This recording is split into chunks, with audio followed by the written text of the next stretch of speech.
குப்பைகளை மேம்படுத்துவது, திடக்கழிவு மேலாண்மையை சரிவர கையாளுவது. இன்னும் குறிப்பாக ஓப்பனாக சொல்லணும்னா, எங்கள் தேர்தலை என்ன சொல்லுவாங்க, குப்பை தொட்டி தேர்தல் பார்க்க.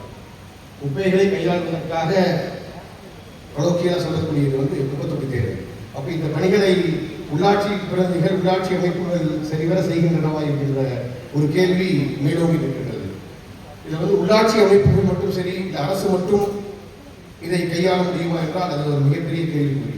இதில் 3 விஷயங்களாக 3 கண்ணோட்டத்தில் என்னுடைய கண்ணோட்டத்தில் நான் உங்களிடத்தில் கருத்துக்களை பகிர்ந்து கொள்ள விரும்புகின்றேன். தற்போது திருப்பூர் மாநகராட்சி சந்தித்து வரக்கூடிய சூழ்நிலை என்ன, உடனடியாக செய்ய வேண்டிய பணிகள் என்ன, திருப்பூர் மாநகராட்சியில எதிர்கால திட்டங்கள் என்ன. முதல்ல திருப்பூர் மாநகராட்சியில தற்போது நிலவக்கூடிய சூழல். திருப்பூர்ல ஒரு 93 இடங்கள்ல குப்பைகள் சேகரிக்கப்பட்டு செகண்டரி பாயிண்ட் என்கின்ற அளவில் பல்வேறு இடங்களில் குப்பைகள் சேகரிக்கப்பட்டு அந்த குப்பைகள் அகற்றப்படாமல் இருக்கின்றது. தினமும் காலையில் நான் 5 மணிக்கு எழுந்திரிச்சோம்னா குறைந்தபட்சம் ஒரு 200 அழைப்பு. தொடர்ந்து மாவட்ட உறுப்பினர்கள் களத்தில் அவர்களுக்கான நெருக்கடிகள், பொதுமக்கள் நேரடியாக அழைத்து எங்கள் இல்லங்களுக்கு அருகே எங்களுடைய வீதிகளுடைய கார்னரில் இந்த மாதிரி சில இடங்களில் குப்பைகள் அகற்றப்படாமல் இருக்கிறது. அவங்களுக்கு அறியாமை என்ன சூழல் நடந்து கொண்டிருக்கிறது என்பது தெரியல. பத்திரிகை நண்பர்களிடத்திலே நான் பணிவோடு கேட்டுக்கொள்வதெல்லாம் நாங்கள் சொல்லக்கூடிய கருத்துக்களை உண்மைத்தன்மையை மக்களிடத்தில் கொண்டு செல்ல வேண்டும் என்று நான் பணிவோடு கேட்டுக்கொள்கின்றேன். ஏதோ திருப்பூருக்கு மட்டும் இந்த பிரச்சனை இருக்கிறது, இன்னும் பேசுகின்ற பொழுது சொன்னார்கள் ஏதோ தமிழ்நாட்டுக்கு மட்டும் இந்த பிரச்சனை இருக்கிறது, இந்தியாவுக்கு மட்டும் இந்த பிரச்சனை இருக்கிறது. இல்லை, திடக்கழிவு மேலாண்மை உலகம் முழுவதும் சந்திக்கக்கூடிய ஒரு மிகப்பெரிய பிரச்சனையாக உருவெடுத்திருக்கிறது.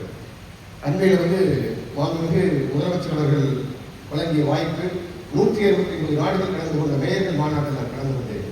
மேயர்கள் மாநாட்டில் shaping the future of cities, ஒரு நகரங்களை எதிர்காலத்தில் எப்படி திட்டமிடுவது, சந்திக்கக்கூடிய பிரச்சனைகள் என்று ஒரு 7 நாட்கள் நடைபெற்ற கருத்தரங்கம் அது. அந்த கருத்தரங்கில் ஏறத்தாழ ஒவ்வொரு சிட்டிங்ஸ், ஒவ்வொரு அமர்வுகளிலும் விவாதிக்கப்பட்ட பொருள் திடக்கழிவு மேலாண்மை சந்திக்கக்கூடிய பிரச்சனைகள் தான். இன்னும் பொருளாதார ரீதியாக இந்த துபாய் போன்ற முனிசிபாலிட்டி, இன்னும் Dubai it's not a corporation, முனிசிபாலிட்டின்னு சொல்றாங்க. அந்த துபாயில கூட இந்த wet to energy, waste to energy, waste is wealth, குப்பை ஒரு வெல்த்னு சொல்லக்கூடிய அளவில் வேஸ்ட் இஸ் வெல்த் அப்படிங்கிற மாதிரி வேஸ்ட் டு எனர்ஜி பிளான்ட் ஒரு தனியார் நிறுவனத்துறை ஒத்துழைப்போடு தான் வாரம் என்கின்ற கம்பெனி ஒரு 1.5 ஆண்டுகளுக்கு முன்பு தான் துபாயில பொருளாதார ரீதியாக உயர்ந்த நாடு, அந்த நாட்டில் கூட ஒரு 1.5 ஆண்டுகளுக்கு முன்பு தான். அங்க இருக்கிறவங்க உடனே சொல்லுவோம், சிங்கப்பூரை பாருங்க, மலேசியா பாருங்க, அங்க பாருங்க, இங்க பாருங்க. இது சாத்தியமா? இன்றைக்கு மிகப்பெரிய பிரச்சனை. முதல்ல நம்ம புரிந்து கொள்ள வேண்டியது நகரமயமாக்கல். நகரமயமாக்கல் உலகம் முழுவதும், இந்தியா முழுவதும், தமிழகம் இன்னும் குறிப்பா இன்றைக்கு மக்கள் தொகை வாழக்கூடிய 56% நகரங்களை நோக்கி மக்கள் வந்து கொண்டிருக்கின்றார்கள். இன்னும் அது குறிப்பா திருப்பூர், தமிழ்நாட்டில் இந்த சதவீதம் இன்னும் கொஞ்சம் அதிகம். இன்னும் குறிப்பா திருப்பூரை பொறுத்த வரைக்கும் நகரமயமாக்கல் காரணமாக பல்வேறு மாநிலங்கள் இன்றைக்கு திருப்பூர்ல அக்கம் பக்கம் இருக்கக்கூடிய தமிழ்நாட்டில் இருக்கக்கூடிய மக்கள் அல்ல, இன்னும் வெளி மாநிலத்துடைய மக்கள் எல்லாம் இருக்கக்கூடிய ஒரு சூழல். இன்னைக்கு வெளி மாநிலத்தவர் மட்டும் ஒரு 3 லட்சம் பேர் அப்படிங்கிற ஒரு கணக்கீடுகள் சொல்றாங்க, பல்வேறு தரவுகள் சொல்றது. 3 லட்சம் வெளி மாநிலத்தவர் இன்றைக்கு திருப்பூர்ல பணி செய்யக்கூடிய ஒரு சூழ்நிலை. இன்னும் தினமும் செல்லக்கூடிய ஃப்ளோட்டிங் பாப்புலேஷன் தினமும் தங்களுடைய வேலை பணிகள் காரணமாக திருப்பூருக்கு அவங்க ஜெனரேட் பண்ற குப்பைகள், அவர்கள் கொடுக்கக்கூடிய திடக்கழிவு 6 லட்சம் பேர், 4 லட்சம் பேர் திருப்பூர்ல தங்களுடைய வாழ்வாதாரத்திற்காக சொல்றாங்க. அப்போ நம்முடைய பாப்புலேஷன் பை ரெக்கார்டு 8 லட்சம், 12 லட்சம், 16 லட்சம் சொன்னாலும் கூட அப்போ திருப்பூருடைய தன்மை இப்படி இருக்குங்க. இந்த திருப்பூருக்கு ஒரு தனிப்பட்ட ஒரு இது இண்டஸ்ட்ரி கம் ரெசிடென்ஷியல் டவுன் இதுதான். அப்போ திருப்பூர் இருக்கக்கூடிய பிரச்சனைகள் கடந்த 40 ஆண்டுகளாக திருப்பூர்ல சேகரிக்கப்பட்ட குப்பைகள் பாறைக்குடிகளில் கொட்டப்பட்டிருக்கின்றது. திருப்பூர் மட்டுமல்ல, தமிழகம் முழுவதும் சில கோயம்புத்தூர் மாநகராட்சியில் அவர்களுக்கு திடக்கழிவு மேலாண்மையை கையாளுவதற்கான ஒரு தனிப்பட்ட இடம் இருக்கு. கொடுங்கையூர் சென்னை 600 ஏக்கரா இருக்கு, கோயம்புத்தூர்ல 300 ஏக்கரா இருக்கு, தஞ்சாவூர் மாநகராட்சி 80 ஏக்கர் இருக்கு, திருச்சி மாநகராட்சி 250 ஏக்கர் இருக்கு. திருப்பூர் மாநகராட்சியில குப்பையை கையாளுவதற்கென்று தனிப்பட்ட இடங்கள் இருக்கின்றனவா? இல்லை. இன்னும் குறிப்பா இன்னைக்கு இருக்கக்கூடிய தலைமை மருத்துவக் கல்லூரி இருக்கக்கூடிய இடம் திருப்பூர் மாநகராட்சியால் திடக்கழிவு மேலாண்மையை கையாளுவதற்காக கொள்முதல் செய்யப்பட்ட இடம். அந்த இடத்துல இன்றைக்கு ஒரு மருத்துவமனை அமையப்பட்டிருக்கிறது, ஒரு மருத்துவக் கல்லூரி அமையப்பட்டிருக்கிறது. எங்களுக்கு இருக்கக்கூடிய இடம் இந்த இடுவாயில இருக்கக்கூடிய ஒரு குறிப்பிட்ட இடம் மட்டும்தான். அப்ப திடக்கழிவு மேலாண்மை நாங்கள் ஏற்றுக்கொள்கின்றோம். கடந்த காலங்களில் பாராட்டுகளில் அந்த குப்பையை வந்து நிரப்பினாங்க. நீங்க புதிதாக இதுல வந்து ஒரு பத்திரிகை எழுதுச்சு, திருப்பூர் மாநகராட்சி ஆஸ்திரேலியாவில் படித்துவிட்டு பொறுப்பற்ற பயனற்ற மேயரை திருப்பூர் பெற்றிருக்கிறது. இன்னும் சில பத்திரிகைகள் தனிப்பட்ட ஒரு கால் புணர்ச்சியோட சொல்றாங்க, மேயர் மாநகர மக்களுக்கும் கிராமப்புற மக்களுக்கும் சென்று முடிகிறார். அரசியல் வன்மத்தை தயவு செய்து பத்திரிகை நண்பர்கள் இந்த குப்பை விஷயத்தில் காண்பிக்காது. பணியோடு கேட்டுக்கொள்கிறேன். திருப்பூருடைய எதிர்காலம் கேள்விக்குறியாகிவிடும். ஒரு டாலர் சிட்டிங்க. இன்றைக்கு இந்த பிரச்சனை வந்து ஒரு விஸ்வரூபம் எடுத்தா வெளிநாட்டிலிருந்து வரக்கூடிய ஆர்டர்ஸ் இன்னைக்கு வந்து ISO 9000, ISO 14000, 16000, 21000 இன்றைக்கு சோசியல் ரெஸ்பான்சிபிலிட்டி சஸ்டைனபிலிட்டி சொல்லி நம்ம இன்றைக்கு அடுத்தடுத்த நகர்வுகளை நோக்கி ஏற்றுமதியாளர்கள் இன்றைக்கு திருப்பூர் சென்று கொண்டிருக்கக்கூடிய ஒரு சூழ்நிலையில இதை வந்து ஒரு அரசியல் காரணமா இந்த குப்பை பிரச்சனை உதாரணத்துக்கு சொல்றேன். ஏதோ ஒரு வெளிநாட்டிலிருந்து வரக்கூடிய மையசோல வந்து இந்த இடத்துல இந்த திருப்பூர் இருக்கக்கூடிய சூழ்நிலைகளை பார்த்தாங்கன்னா அப்ப திருப்பூருடைய எதிர்காலம் என்ன ஆகும்? இன்னைக்கு எல்லாருமே வணிகம் கழிக்க விட்டோம்னா எந்த தொழிலும் இல்லை, எதுவுமே இல்லை நமக்கு. இந்த பிரச்சனையை முடிக்க முடியாதா? முடிக்க முடியுங்க. முடியாதுன்னு நாங்க சொல்லல, முடிக்க முடியும். இது வந்து படிப்படியாக ஒரு நாள்ல ஏதோ ஒரு மேயர் முயற்சி செய்தோ, ஆணையர் முயற்சி செய்தோ, மாவட்ட உறுப்பினர்கள் முயற்சி செய்தோ, அரசு முயற்சி செய்தோ இதற்கான தீர்வை எட்டிவிட முடியாது. கடந்த 4 ஆண்டுகளாக நாங்கள் பொறுப்பேற்று பல்வேறு வகைகளில் பல்வேறு நடவடிக்கைகளை மேற்கொண்டு இன்றைக்கு இந்த நிலையை எட்டி இருக்கின்றோம். 2 வருஷம் ஆச்சுங்க. திருப்பூர் 28 மைக்ரோ காம்போசிட் சென்டர்ஸ் இருக்கு. நுண் உரம் தயாரிக்கக்கூடிய இடம் இருக்கு. 28 இடம் இருக்கு. 20 இடங்கள்ல 4-5 இடங்கள்ல சட்டம் ஒழுங்கு பிரச்சனை. அந்த இடங்களை வந்து யாரும் வந்து பயன்படுத்த முடியல. இன்னும் வந்து அதுல வந்து பிராக்டிகலா சொல்லணும்னா யதார்த்தமா சொல்லணும்னா அது வந்து ஒரு 5 டன் வந்து நம்ம ப்ராசஸ் பண்ண முடியுமா? முடியாது. அப்ப இருக்கக்கூடிய 28 சென்டர்ஸ் அதிகபட்சமா மக்கும் குப்பையை நமக்கு ஒரு 50 to 60 டன் ப்ராசஸ் பண்றதா பெரிய கெப்பாசிட்டி. அதை மேம்படுத்துவதற்கு இன்றைக்கு நாங்கள் பல்வேறு முயற்சிகளை மேற்கொண்டிருக்கிறோம். 200 டன் பயோசிஎன்ஜி திடக்கழிவுல மக்கும் குப்பையை தனியா பிரிச்சு ஹோட்டல்கள் இருந்து வெளியேறக்கூடிய உணவுப் பொருட்கள், மக்கும் குப்பை, காய்கறிகள் இதெல்லாம் வந்து தனியா ப்ராசஸ் பண்றதுக்கு 58 கோடி ரூபாயை வாங்கி டெண்டர் வச்சு 2 வருஷம் ஆச்சுங்க. 2 வருஷமா எந்த இடத்துக்கு போனாலும் திருப்பூர் மாநகராட்சியும் வெளியில போனா மாநகராட்சி குப்பையை வெளியில கொண்டு வரேன்றாங்க. மாநகராட்சி குப்பையை ஏன் வெளியில கொண்டு வரீங்க? அதுக்கான இடம் திருப்பூர் மாநகராட்சி இல்லையா? இல்லை. இதுதான் நிதர்சனமான உண்மை. அப்போ 200 டன் மெட்ரிக் டன் மக்கும் குப்பையை, உணவு கழிவுகளை, காய்கறி கழிவுகளை நாங்கள் தரம் பிரிச்சிருந்தோம்னா அப்ப நமக்கு மீதம் இன்றைக்கு சேகரமாகக்கூடிய குப்பைகளுடைய அளவு ஒரு 400 to 500 டன் வந்திருக்கும். வழக்குகள் இன்றைக்கு வந்து நீதிமன்றத்திற்கு போயிருக்கு. பொதுமக்கள் இடத்துல, அமைப்புகள் இடத்துல நான் சொல்லுவது இன்னும் வந்து சில இடங்கள்ல வந்து எங்களுக்கு விருப்பம் இல்லையோ, நாங்க அதை விரும்பி செஞ்சோமோ விரும்பாம செஞ்சோமோ தெரியல, இடம் இல்லை குப்பையை டிஸ்போஸ் பண்றதுக்கு. குப்பையை வெளியே எடுத்துதான் ஆகணும். தினமும் திருப்பூர சேகாரமாகக்கூடிய குப்பையை வெளியே போய்தான் ஆகணும். காலப்பாளையம் போனோம், நெறிப்பரிசல் போனோம், மாநகராட்சிக்கு மேயருக்கு இதே வேலையா போச்சு. எங்க வீட்டு குப்பையை நான் வெளியே கொண்டு வர நான் பேசுறேன். தினமலர் வெளிப்படையா சொல்றேன், பத்திரிகை நண்பர்கள் வெளிப்படையா சொல்றேன். இது தனிப்பட்ட ஒரு நபருடைய அரசியல் வன்மத்தை காண்பிப்பதற்கான களம் இது வரல. இது இறுதியா எடுத்துக்கங்க. இந்த தனிப்பட்ட விமர்சனங்கள் பேசுற வாங்க நேரடியாக கூட வந்து பேசுங்க. ஒரு மாநகராட்சி நிர்வாகத்தின் மீது ஒரு வன்மத்தை கக்கறீங்க சொல்லுங்க. பாஜக ஆளக்கூடிய மாநிலங்கள்ல நான் இந்தியா முழுவதும் பயணம் செஞ்சிருக்கிறேன். இண்டோர்ல குப்பையை கையாளுறாங்க. இந்த கிளீனஸ் சிட்டின்னு சொல்றாங்க, ஏற்றுக்கிறேன். 12,000 லேபர்ஸ் அங்க கொடுத்திருக்காங்க. 12,000 பணியாளர்கள், தூய்மை பணியாளர்கள். கோயம்புத்தூர் அளவுக்கு அது பரப்பளவு கிடையாது, கோயம்புத்தூர் அளவுக்கு மக்கள் தொகை கிடையாது. அந்த இடத்துல 12,000 தூய்மை காவலர்கள் அங்க பணி செய்யறாங்க. பணி செஞ்சு அங்க இதை வந்து சரி செஞ்சுட்டாங்களா? இன்னும் பல்வேறு சவால்களை அந்த மாநகரம், இந்தோர் மாநகரம் சந்தித்துக் கொண்டுதான் இருக்கிறது. இன்னும் கூட பரவாயில்லை. தமிழ்நாடு எத்தனையோ வகையில இன்னைக்கு முன்னேற்றம் கண்டிருக்கிறது. இதுதான் உண்மை. 200 மெட்ரிக் டன் வாங்கியிருக்கிறோம். அப்ப இன்னைக்கு இருக்கக்கூடிய பிரச்சனையுடைய காரணங்க அங்கங்க பொதுமக்கள் இடத்துல இந்த குறிப்பா சொல்றாங்க. கிராமப்புறங்கள்ல திருப்பூர் மாநகராட்சி அருகாமையில் இருக்கக்கூடிய திருப்பூர் இருந்த பாரக்குடி, சாதிக்கேட்டர் பாரக்குடி, தென்னம்பாளையம் பாரக்குடி, இது மாதிரி கடந்த காலங்களில் திருப்பூர் மாநகராட்சியில இருந்த அனைத்து பாரக்குடிகளும் நிரம்பிவிட்டது. குப்பையை கொட்டிதான் மூடியிருக்காங்க. குப்பை இந்த வகையில தான் கடந்த காலங்களில் வந்து கையாண்டிருக்கிறாங்க. நாங்க குறிப்பா இந்த மாநகராட்சி நிர்வாகம் பொறுப்பேற்ற பிறகு இந்த 4 ஆண்டுகள்ல முதல்ல மும்மூர்த்தி நகர் பாரக்குடியில குப்பை கொட்டணும். அது அடர்த்தியா மக்கள் வாழக்கூடிய பகுதி தான். பல்வேறு வகைகளை 100% அதை வந்து எங்களால் செய்ய முடிகிறதா, முயற்சிகள் இருக்கும். மண்ணு போட்டு மூடி கொடுத்தா அந்த பகுதியில் வந்து அக்கம் பக்கத்தில் வந்து எந்த பாதிப்பும் இல்லாத அளவுக்கு இவ்வளவு மேக்சிமம் என்ன பாதுகாப்பு நடவடிக்கைகளை மேற்கொண்டு குப்பைகளை கையாள முடியுமோ அந்த நடவடிக்கைகளை மேற்கொண்டு மும்மூர்த்தியாக இந்த பகுதியில் வந்து குப்பையை கையாண்டு அதை மூடி கொடுத்து இன்றைக்கு ஒரு பூங்காவை உருவாகி கொண்டிருக்கிறது. நீர்நிலைகள் அங்கே பாதிக்கப்பட்டிருக்கிறதா? இப்போ இந்த வழக்கு நீதிமன்றத்தில் இருக்குங்க. நீதிமன்றத்தில் 4ஆம் தேதி, 9ஆம் தேதி, 10ஆம் தேதி, 14ஆம் தேதி, 10ஆம் தேதி ஸ்டே. 10ஆம் தேதி ஸ்டே. குப்பைகளை முதலிவாளையம் நல்லூர் பாரக்குடிகளில் கொட்டக்கூடாது. உச்ச நீதிமன்றம் வழங்கிய தீர்ப்பின் காரணமாக மட்டும்தான் பாரக்குடிகளில் கொட்டக்கூடாதுன்னு சொன்ன காரணத்தினால மட்டும்தான் குப்பைகள் வெளியே போகல. இதுவரை இது மாதிரி ஒரு சூழ்நிலைகள் கடந்த காலங்களில் ஏற்பட்டிருக்கிறதா? அன்னைக்கு அதை கையாளாங்களே, இன்னைக்கு ஏன் கையாள முடியல? இல்லை. சில பேச்சுவார்த்தைக்கு நான் போயிருக்கிறேன். ஒரு நாள் காலையில் 9 மணிக்கு பேச்சுவார்த்தை ஆரம்பிச்சு விடிய காலையில் 3:30 மணி வரைக்கும் பேச்சுவார்த்தை நடந்திருக்கு. நெறிப்பச்சல்ல 3:30 மணிக்கு போனோம் பேச்சுவார்த்தை, மக்களோட பேச்சுவார்த்தை 3 மணிக்கு பேச்சுவார்த்தை ஆரம்பிச்சு இரவு 2 மணி வரைக்கும் பேச்சுவார்த்தை நடத்தி மக்களை சமாதானப்படுத்தி எங்களுடைய சூழ்நிலைகளை எல்லாம் எடுத்து சொல்லிட்டு அந்த இடத்துல வந்து நாங்கள் குப்பைகளை வந்து கொட்டியிருக்கிறோம். இது சரியா? இது வந்து நம்ம சரியான பாதையில் போறோமா? உடனடியாக தீர்வு என்ன வழிங்க? Daily 800 matric ton. இதை வந்து பொதுமக்கள் நீங்க தயவு செஞ்சு நல்லா புரிஞ்சுக்கணும். நாங்க தயாராக தான் இருக்கிறோம். அடுத்தடுத்த அரசும் எங்களுடைய கோரிக்கைகளை ஏற்று வெட்டு எனர்ஜி தமிழ்நாட்டில் எங்கேயுமே கொடுக்கலீங்க. சென்னைக்கு இல்லாத முக்கியத்துவமா அப்ப எங்களுடைய கோரிக்கையை ஏற்று கோயம்புத்தூர் கிளஸ்டர், கோயம்புத்தூர், திருப்பூர் மாநகராட்சி, நீலகிரி, ஈரோடு மாநகராட்சி உள்ளடக்கி 200 மெகாவாட் மின்சாரம் தயாரிக்கக்கூடிய 2000 மெட்ரிக் டன் மின்சாரம் தயாரிக்கக்கூடிய திட்டத்தை அரசு, தமிழக அரசு இந்த கோயம்புத்தூர் கிளஸ்டருக்கு வழங்கியிருக்கு. அதுக்கு டைம் ஆகும்.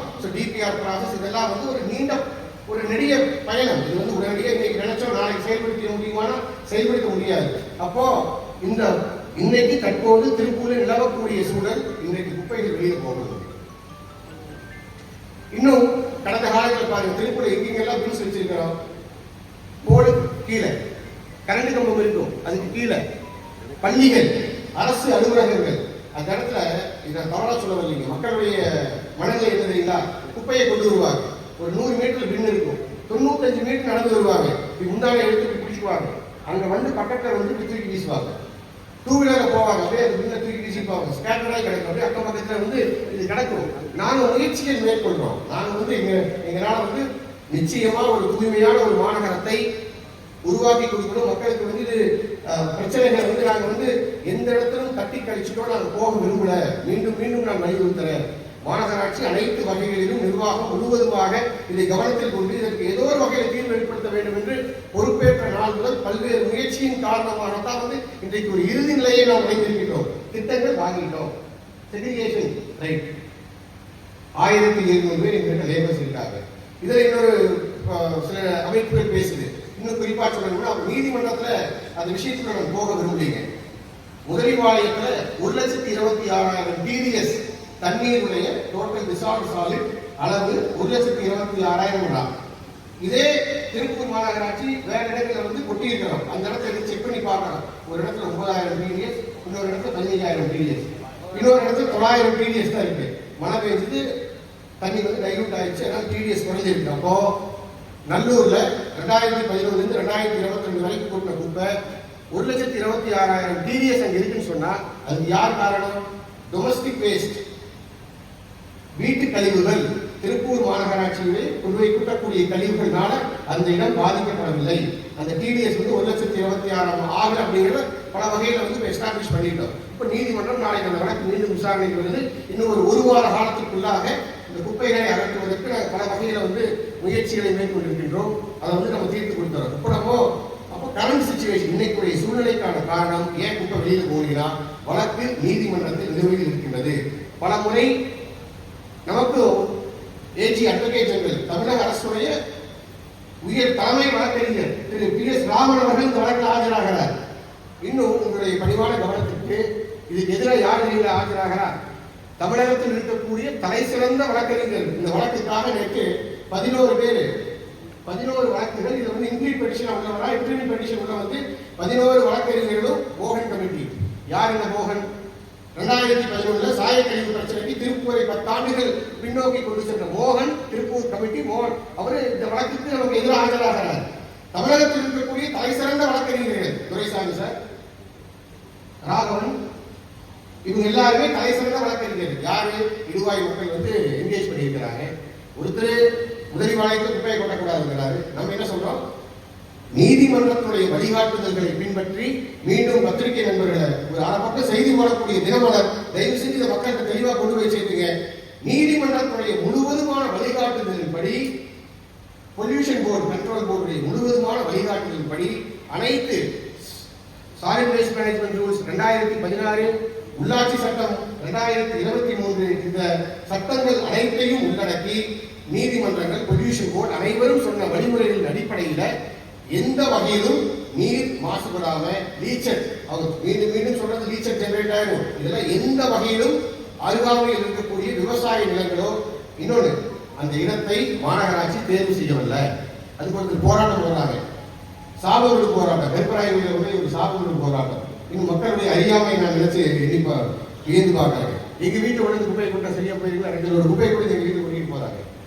இது சரியா போயிருமா? இது சரியான அணுகுமுறையா? இடுவாய் மக்களுக்கு நானும் கேட்க விரும்புறேன். அந்த இடத்தை நாம தேர்ந்தெடுக்கல.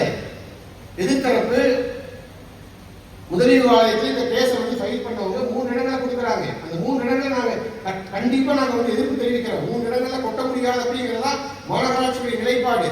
அதுக்கு மீண்டும் கோர்ட் சொல்லுது ஒரு தீர்வு, ஒரு நிரந்தர தீர்வை நாங்க அறிக்கையாக நீதிமன்றத்தில் தாக்கல் செஞ்சிருக்கிறோம். சிஸ்டம், ஒரு பிளான் ஆஃப் ஆக்ஷன், திருப்பூர் மாநகராட்சி திட்டம் என்ன, அதை வந்து மிக தெளிவாக பல்வேறு ஆலோசனைகளை பெற்று சட்ட விதிகளுக்கெல்லாம் உட்பட்டு சொல்லக்கூடிய சாலிட் வேஸ்ட் மேனேஜ்மெண்ட் 2016 சட்டம், 2023 மாநகராட்சி உள்ளாட்சி அமைப்புகளுடைய சட்டம், திறக்கழிவை மேலாண்மை செய்யக்கூடிய அனைத்து வழிகளையும் உட்படுத்தி 6 மாதங்களில் இந்த மாநகராட்சி எதை செய்ய இருக்கிறது, எப்படி இந்த திறக்கழிவு மேலாண்மைக்கு நிரந்தர தீர்வை நாங்கள் எட்ட இருக்கிறோம் அப்படிங்கிறத ஒரு அறிக்கையாக நாங்கள் தாக்கல் செய்திருக்கிறோம். அதை நாங்கள் கொடுக்கிறோம். ஒரு அறிக்கை வந்து இன்றைக்கு நாளைக்கு கோர்ட்ல கேஸ் வருவதற்காக தாக்கல் செய்திருக்கிறோம். அப்போ முதல்ல இது வந்து பொதுமக்கள் நன்றாக தயவு செஞ்சு இன்னும் அடுத்த ஒருபடி மேல, நேற்று ஒரு பிரச்சனை, பீகார் மாநிலத்தை சார்ந்த ஒரு 450 பேர்த்த வீதிகளை இறக்கி போராட்டம் செய்து வெளி மாநிலத்தவருக்கு திருப்பூர்ல பாதுகாப்பு இல்லை, அவர்கள் கைது செய்யப்பட்டிருக்கிறார்கள். நேற்று சில பத்திரிகைகளுடைய செய்தி, தமிழ்நாட்டு மக்கள் யாரையும் கைது செய்யல. இந்த குப்பை பிரச்சனைக்காக போராடிய வெளி மாநிலத்தவரை திருப்பூர்ல கைது செஞ்சிருக்காங்க. மாலை முரசு வந்து வருத்தத்தோட சொல்றேன், செய்திகளை கரெக்டா போடுங்க. பத்திரிகை செய்திகள், நேற்று செய்தி, சிஎம் மாண்புமிகு தமிழக முதலமைச்சர் அவர்களை சந்தித்து மாண்புமிகு அனைத்து அரசுடைய அனைத்து உயர் அதிகாரிகள், பிரின்சிபல் செக்ரட்டரி, மா செக்ரட்டரி, டிஎம்ஏ, பினான்ஸ் செக்ரட்டரி அனைவரையும் சந்தித்து இந்த பிரச்சனையுடைய தன்மையை எடுத்து சொல்லியிருக்கோம். திருப்பூர் இது மாதிரி ஒரு சூழ்நிலை நிலவிட்டு, அப்போ இந்த பிரச்சனை எப்படி திசை திரும்புதுங்க?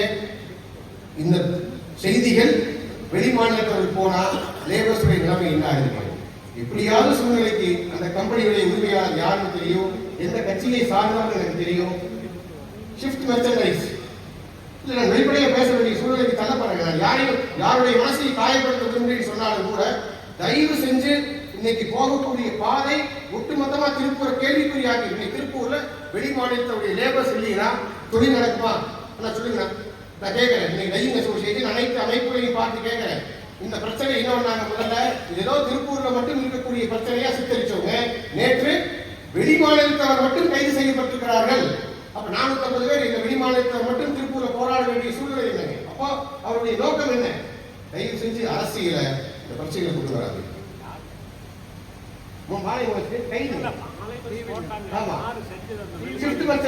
ஒரு கம்பெனியில் இருக்கக்கூடிய 450 பீகார் வடமாநில தொழிலாளர்களை வேற தமிழர்கள் யாரும் போராடிய களத்துக்கு வரல. அதை முன்னிலைப்படுத்தி வெளிமாநிலத்தில் வர சொல்லி ஆர்டிஓ அம்மன் திருமணம் பண்ண முன்னாடி சாலை மறியல் செய்திகள் எப்படி சித்தரிக்கப்படுகிறது? வாட்ஸ்அப்ல செய்திகள் பாருங்க. பீகார் மாநில திருப்பூர்ல தமிழர்களுடைய பிரச்சனைகளுக்காக போராடிய வட மாநிலத்தவர் கைது.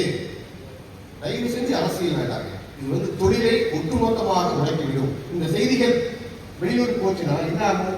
அங்க போறாங்க, திருப்பூர் வருமானம் தொழிலாளர்கள் திருப்பூர்ல இருந்து ஒரு பீகார்கான ட்ரெயின் ஏறி அங்க போய் இந்த செய்தி அங்க பரப்புச்சுன்னா மீண்டும் அந்த தொழிலாளர்கள் திருப்பூருக்கு வருவாங்களா? துணியவர்களே, வேதனையோடு நான் என்னுடைய கருத்தை நான் பரிமாறுறேன். இது வந்து உலக வரைபடத்தில் நமக்கென ஒரு இடத்தை நாம் பெற்றிருக்கின்றோம். அந்த இடத்தை நம்ம யாரோ ஒரு சுயநலத்திற்காக, ஏதோ ஒரு அரசியலுக்காக அந்த இடத்தை நாம் இழந்துவிடக்கூடாது. தொழில் இப்பவே பிரச்சனைங்க.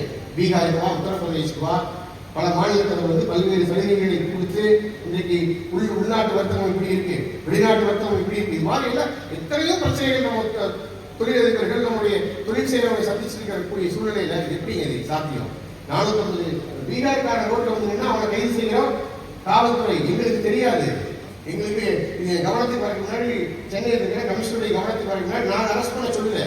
அந்த இடத்துல சட்டம் ஒழுங்கு பிரச்சனை, காவல்துறை கடமையை செய்து அவங்க வந்து அப்புறப்படுத்தி ஆகணும். டிராபிக் பிளாக் ஆகுது. அப்போ வெளி மாநிலத்தவர் மீது வட மாநிலத்தவர் திருப்பூரில் நிலவக்கூடிய குப்பை வாட்ஸ்அப் ஷேர் பண்றேன். வட மாநிலத்தவர் மட்டும் கைது. இந்த மட்டும்ங்கிறது என்ன மட்டும்? அதனால செய்தி எப்படி வேணா போட்டாங்க. ப்ளீஸ் பணிவோடு கேட்டுக்கொள்றேன், இதெல்லாம் வேண்டாங்க. நாங்கள் இருக்கிறோம், எங்களுக்கு அந்த பொறுப்புகள் இருக்கு, கடமைகள் இருக்கு. ஸோ இந்த பிரச்சனையை எரிகிற நெருப்புல எண்ணெய் ஊற்ற வேண்டாம்னு கேட்டுக்கிறேன். எல்லாத்தையும் பணிவாக கேட்கிறேன். குப்பை பிரச்சனை வந்து ஏதோ மாநகராட்சி அரசு மட்டும் செய்ய வேண்டிய பிரச்சனைகள். எல்லாரும் சொன்னாங்க, இன்னைக்கு ஆர்கனைசேஷன் சொல்ல டெய்லிங் அசோசியேஷன் வந்திருக்கிறாங்க. அதனால வந்து இது ஒட்டுமொத்தமாக மக்கள் இயக்கமாக மாற வேண்டும். ஸோ இப்போ கன்க்ளூஷன் வரேன். அப்ப என்ன செய்ய போறோம்? இந்த பிரச்சனைக்கான தீர்வு என்ன? நீதிமன்றத்தில் உரிய வகையில இந்த அனுமதி பெற இருக்கின்றோம். இடுவாய் மக்கள் போராடினாங்கன்னா திருப்பூர் மக்கள் ஒட்டுமொத்தமா நீங்க எங்க ஆதரவு வாங்க. ஒட்டுமொத்தமா இடுவாயில் இருக்கக்கூடிய ஒரு குறிப்பிட்ட ஒரு 200-300 பேர் போராட்டம் பண்றாங்க. அந்த இடத்துல வந்து நீதிமன்றத்துடைய வழிகாட்டுதல்கள் அடிப்படையில் மட்டுமே, மீண்டும் மீண்டும் சொல்றேன், இடுவாயை நாங்கள் தேர்ந்தெடுக்கவில்லை. இடுவாயில குப்பையை ப்ராசஸ் கூட பண்ணலீங்க. நீதிமன்றம் மாண்புமிகு நீதியரசர் லட்சுமி நாராயணன் என்ன சொல்றாரு? தெளிவா சொல்றேன், இடுவாயில் இருக்கக்கூடிய இடத்தை தற்காலிகமாக ஒரு 3 மாத காலத்துக்கு நிரந்தர தீர்வை மாநகராட்சி சொல்லி இருக்கக்கூடிய நடைமுறைகளை பின்பற்றி அதை அமல்படுத்துவது வரைக்கும், மீண்டும் சொல்றேன், அமல்படுத்துற வரைக்கும் இருக்கக்கூடிய அந்த கால அவகாசத்தில் திருப்பூர் பிரதான இடங்கள்ல சேகாரமாகக்கூடிய குப்பைகள் சொல்லி ஸ்டோரேஜ் பாயிண்ட் தற்காலிகமா சேமிச்சு தான் வைக்கணும். அந்த இடத்துல ப்ராசஸ் பண்ணல. அந்த இடத்துல வந்து ஒரு சொட்டு குப்பை கீழே தண்ணிக்குள்ள போகாது, நீர் போகாது. அவங்க என்ன சொல்றாங்க அந்த இடத்துல? அப்ப நீங்க இடுவாயை நாங்க வேண்டாம்னு சொன்ன ஒரு கட்டத்துல வேண்டாம், சட்டம் ஒழுங்கு பிரச்சனை வருகிறதுக்கு பேச விரும்பல. ஒரு நீதிமன்றத்தில் குடியேறும் போராட்டம் யாரு? நல்லூர் உத்தரவாளி மக்கள் வந்து முதலிவாளி மக்கள் வந்து மாநகராட்சி குடியேறும் போராட்டம். ஏன்னா இடுவாயை நாங்க வேண்டாம்னு சொல்லிட்டோம். வேண்டாம்னு சொல்லிட்டோமா? அதுக்காக 2000 பேர் வந்து 2000 பேர் கண்டிப்பாங்க. அப்ப எல்லா இடத்திலும் நாங்க போராட்டம் மூலமா பண்றோம்னா அப்ப திருப்பூர் மக்கள் நான் இதுதான் சொல்றேன், இதே வேலை சொல்லிடுவாங்க. சிந்து முடிச்சிருவாங்க. மாநகராட்சி ஊராட்சியில் வந்து ஒரு மரியாதைக்குரிய மாமன்ற உறுப்பினர்கள் திரு KPG செந்தில் அவர்களும் அண்ணன் ரவிச்சந்திரன் அவர்களும் குறிப்பிட்டதை நான் வழிமொழியை கடமைப்பட்டிருக்கின்றேன். ஏதோ இந்த பொறுப்பு